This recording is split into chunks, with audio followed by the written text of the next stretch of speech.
ఓం శ్రీ మాత్రే నమః. నమస్తే అండి. ఎలా ఉన్నారండి? అంతా బాగున్నారా? నేను కూడా బాగున్నానండి. మరి ఈరోజు ఏం మాట్లాడతానంటే నైటీ గురించి చెబుతానండి. మరి నైటీల గురించి చాలామంది చాలా రకాలుగా మాట్లాడుతూ ఉన్నారు, చెబుతూ ఉన్నారు. అయినా ఎక్కడ ఎవరు ఏమీ మారలేదు.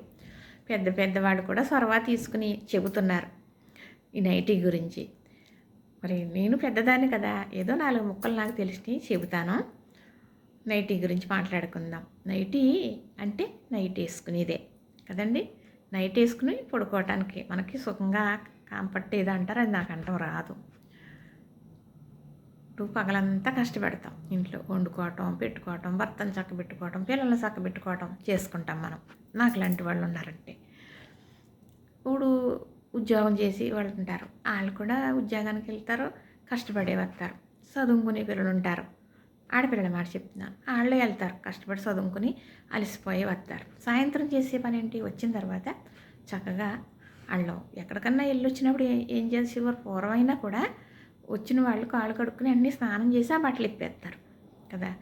ఇప్పేసి నైట్ వేసేసుకోవచ్చు. నిద్రించేటప్పుడనే కాదు, నైటు మీరు బయట నుంచి వచ్చినా ఇంట్లో ఉన్న వాళ్ళు పని అయిపోయినా స్నానం చేసి నైట్ వేసేసుకోవచ్చు చక్కగా.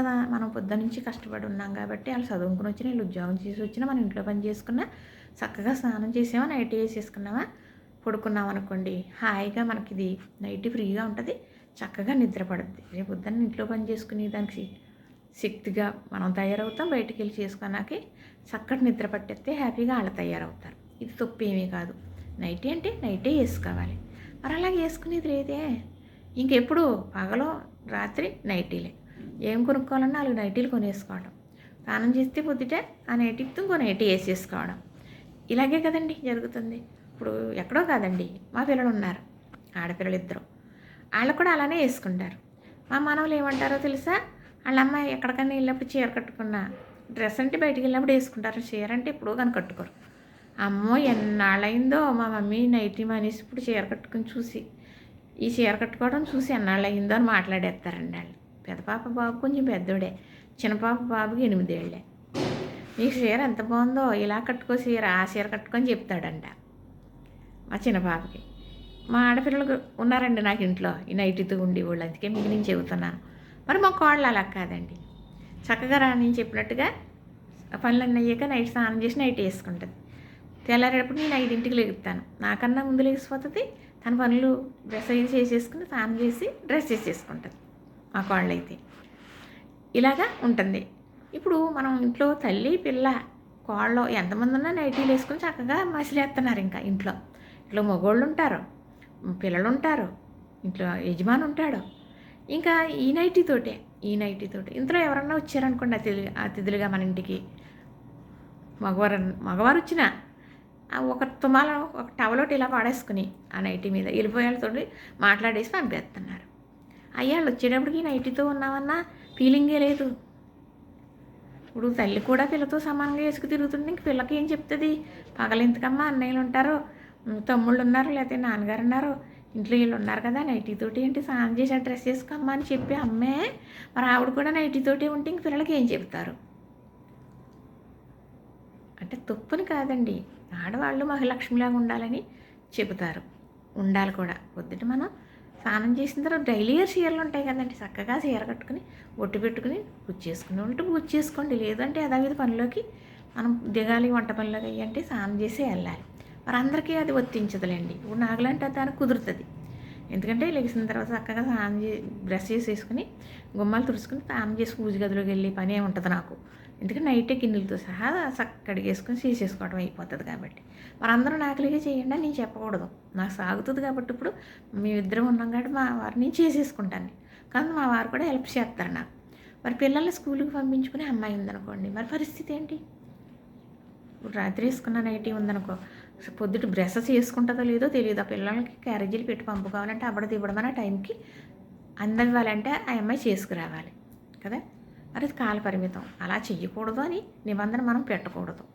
ఎందుకంటే ఆవిడ చేసుకుని అలసిపోయి ఉంటుంది, వాళ్ళతో పాటు లేగొచ్చు, లేదంటే వాళ్ళకన్నా ఒక అడుగు ముందు లేగొచ్చు. మరి ఇన్ని పనులు చేయాలంటే అవ్వదు కదా. బ్రష్ కూడా చేసుకోకుండా చేయవలసిన పరిస్థితి వచ్చేస్తుంది. నేను చూస్తాను. అది దాన్ని మనం తప్పు బ్రష్ చేసుకోకుండా పొయ్యి వెలిగించకూడదు అలాగా ఇలాగనంటే వాళ్ళకు ఒత్తించవండి. పిల్లలకి చక్కబెట్టుకోవాలి కాబట్టి కొందరికి వదిలేద్దాం. వాళ్ళు ఒకసారి 2 సార్లు అలా చేయగలుగుతారు తప్ప అస్తమానం వాళ్ళు కూడా అలా చెయ్యరు కదా. వాళ్ళకి తెలుస్తుంది కదా. ఒక అడుగు ముందు లేకటం, గబగబా స్నానం చేసి పిల్లలకి చేసి పెట్టుకోవడం, ఒకరోజు కుదరలేదనుకో చేయకుండా చేసి పెట్టుకోవడం. మరి వాళ్ళకి అది వదిలేయాలి మనం. ఎందుకంటే వాళ్ళు చక్కబెట్టుకోవాలి చేసుకునే వాళ్ళకి మాత్రం తెలుస్తుంది కదండి.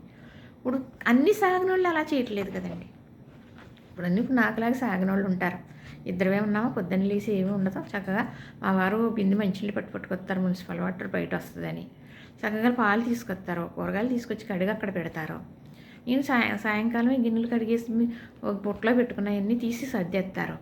నేనేం చేస్తాను, బ్రష్ చేసేసుకుని ఫస్ట్ గుమ్మాలో చక్కగా ఒక చీపురు చేసి, అప్పుడు మా వారు గుమ్మాలు కూడా కొంచెం పక్కకి తను కూడా యోగా చేసుకుంటారు కాబట్టి ఆ రూమ్ తుడిచేస్తారండి. తర్వాత నేను మళ్ళీ తుడుచుకుని స్నానానికి వెళ్ళిపోయి స్నానం చేసేసి పూజ గదిలోకి వెళ్ళిపోతాను. పూజ కాడ అయిపోద్దండి ఒక అరగంట 30 గంట. అప్పుడు గ్యాస్ దగ్గరికి వెళ్తాను, పాలు పెట్టుకోవడం అన్నా వంట చేయడం అన్నా మొదలు పెట్టుకుంటాను. మరి అందరూ నాకులాగే చెయ్యాలంటే కుదరదు. కానీ నాకులా చేసే అవకాశం ఉన్న వాళ్ళు కూడా అలా చేయట్లేదండి.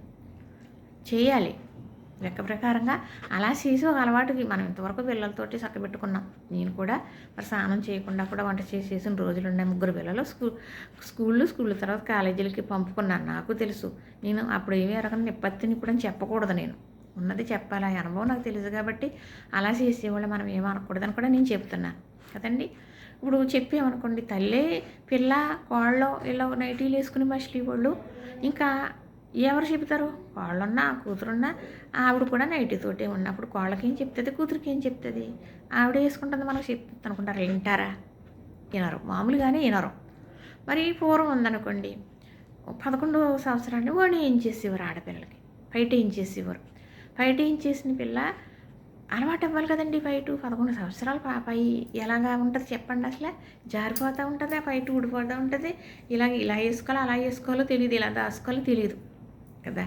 అలవాటు అవ్వాలి కదా. అలవాటు అవ్వేదాకా వాళ్ళ అమ్మ కేకేసి, నువ్వు అన్నయ్యలు ఉన్నారో అలా పెద్దనాళ్ళు ఉన్నారో బయట జారబెట్టుకుంటూ వెళ్ళిపోతున్నావా ఏంటి, ఇంత గోతులో పిల్లని 11 సంవత్సరాల పిల్లని అనేసి తిట్టేసి, ఇవి ఇలా దోపేసి ఇది ఇలా సింగ తీసేసి ఇలాగా ఇది ఇలా పిరుసుట్లాగా ఇలా దోపేసేవారు. ఇంకా పిల్ల ఆడుకున్నా ఏమన్నా పని చేసినా ఇంక ఊడిది కాదు. అలాగా ఎన్ని మాటలు నీకు చేస్తానో నీకు ఆ మాత్రం తేలటం లేదని ఇలా పెట్టి ఇలా ముట్టివ్వరండి. ఇక్కడ గిద్దిడి రథం వచ్చేది, ఎత్తి మీద పొంగుమని ముడితే 3 రోజులు 4 రోజులు ఉండేదండి అని చెప్పి మా అమ్మ నన్ను కొట్టింది. నేను పడ్డాను, నాకు తెలుసు. అప్పుడు చెప్పేవారు, వినేవాళ్ళు. విన్నాం కాబట్టి ఇలాగున్నాం, అంతే కదండి. మరి వినాలి. వినేటప్పుడు తప్పకుండా వినాలి. పెద్ద అయినా చిన్న అయినా కూడా తప్పు అని చెప్పినప్పుడు తప్పును తప్పులాగే చూడాలి. తప్పును ఒప్పుగా చేసి ఎదటి వాళ్ళని నిందలో వేసేసి మాట్లాడటం అనేసి వాళ్ళు ఏదో అనేసి అది కాదండి, చాలా తప్పు. వినాలి. వినే గుణం ఉన్నదంటే బాగుపడతారండి మనుషులు. ఇప్పుడు వింటారంటారా అలాగా? అప్పుడు చెప్పినట్టు ఇప్పుడు చెప్తే వింటారా అసలానా? 11 సంవత్సరాల పిల్లలు బయట వేసి ఇంక బయట తీసేవారు కాదు, ఇంకా అది ఉండిపోవలసిందే దాని జీవితాంతం. ఇప్పుడు మీరు అవసరాలైన అమ్మాయి కూడా వేసుకోవట్లేదు. ఎందుకు? పెళ్ళై కాపురాలు చేసుకునే వాళ్ళు ఇలాగ నైటీలు డ్రెస్సులు కూడా వేసుకుంటున్నారు. ఇప్పుడు కాలపరిమితి ఇది, మనం కాదనాను, తప్పని అంటలేదు. ఎప్పుడు వేసుకునేదే అప్పుడు వేసుకోండి. చక్కగా మనకు డైలీ చీరలు ఉంటాయి. చక్కగా స్నానం చేసి ఒక ఉన్నతంగా మన పిల్లలు ఎదుగుండొచ్చు, భర్త ఉండొచ్చు. మనల్ని సూదులో మనం ఇంట్లో యజమాని కింద వాళ్ళకి ఆనందంగా అనిపించాలి కదా.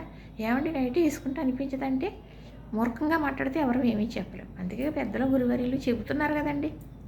ఎంతోమంది చెప్తున్నారు ఈ నైటీల గురించి, పోవడం చర్చలు జరుగుతూ ఉంటాయి. కానీ ఎవ్వరూ మారలేదు. ఆ నైటీతో రోడ్డు మీదకి వెళ్ళిపోయి ఏమన్నా వస్తే తీసేసుకోవటం, ఎవరితోటన్నా మాట్లాడేయటం, ఇంకా అన్ని పనులు రోడ్డు మీద నైటీతోటి ఉన్నప్పుడు ఇంకా ఎలాగన్నా ఆ నైటీ ఇంకోటి చీర కట్టుకోరు. అలాగా ఎక్కడికన్నా అలాగే మసిలేస్తూ ఉంటారు. అలాగా అది ఎబ్బిటుగా ఉంటుంది కదండి. ఒక వయసుకు ఒక పరిమితం ఉంటుంది కదా. ఇప్పుడు ఇంట్లో పిల్లలు ఉంటేనే ఆ నైటీతోటి ఎందుకంటే డ్రెస్ చేసుకోవచ్చు కదా స్నానం చేసి. ఇంకెప్పుడు నైటీతోటినా అనాలి పెద్దోళ్ళు. అలాంటిది వాళ్ళతో సమానంగా పెద్దోళ్ళు మనం కూడా ఉంటే ఇంకా ఎలాగుంటుందండి కదా. ఎంతమంది ఏం చెప్పినా ఎవరు మారిపోతారని కాదు కానండి. నైటీ అంటే నైటీ వేసుకునేదే. పెద్దవాళ్ళు పూర్వం అలా చెప్పేవారు కాబట్టి విన్నాం కాబట్టి ఇలాగే ఉన్నాం. కొందరు వింటారు, ఇంటికి వాళ్ళైనా వినొచ్చు, కన్న కూతురైనా వినకపోవచ్చు కదండి. కోళ్ళకి చెప్పొచ్చేమో కానీ కూతురికి చెప్పలేము కదా. ఏం చెప్తామండి, ఇలా ఉంది కాల పరిమితం. చూసారు కదా, నచ్చింది కదా, లైక్ చేయండి, షేర్ చేయండి, సబ్స్క్రైబ్ చేయండి. మీకు ఇందులో ఏమన్నా నేను తప్పుగా మాట్లాడుంటే క్షమించండి. మీకు ఏమన్నా కామెంట్లు పెట్టాలని ఉంటే పెట్టండి. చూసిన వారందరూ లైక్ చేయండి మరి.